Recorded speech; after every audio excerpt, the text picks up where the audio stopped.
मी असतो. आज तुमच्याकडनं 1:30ला आपलं ध्यान संपलंय. बरोबर 1 वाजता काय वेळ होती तुम्हाला सांगते. बघा मॅडमने, शैलजा मॅडम म्हटल्या ते बघा आमच्या जाऊबाई. आज प्रतिपदा आहे. पौर्णिमेनंतर आणि अमावस्येनंतर प्रतिपदा येते. पौर्णिमेला उधाण येतं सागराला आणि ओहोटीला सागराचं पाणी दूर जातं.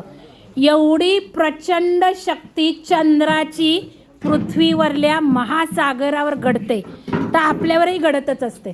आपल्याला फक्त जाणीव नसते, कारण आपण अवेअरमध्येच नसतो ना. आपण नुसतं प्रापंचिक याच्यात अडकलेला असतो. तर हे जे शास्त्र आहे निसर्गाला कनेक्ट कसं करायचं, त्याप्रमाणे आम्ही प्रतिपदा शास्त्र सांगतो. त्याप्रमाणे आजच्या प्रतिपदेला वेळा असतात, कॅल्क्युलेशन्स असतं. कुठल्या वेळा, पौर्णिमेनंतर आली तर कधी, अमावस्येनंतर आली तर कधी, कुठल्या वेळा, या वेळांना आपल्याला काय हवं आहे आयुष्यात त्याची उजळणी करायला शिकवतो. त्याप्रमाणे आज 1 वाजता वेळ सुरू झालेली आहे. आता किती वाजलेत? 1 ते 2 वेळ होती. किती वाजले आता?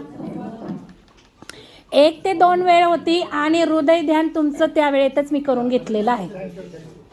त्या नैसर्गिक शक्तीमध्ये मी तुमचं ते करून घेतलंय. 1 ते या 2 वेळेत आपल्याला 1:25ला संपलं सुद्धा.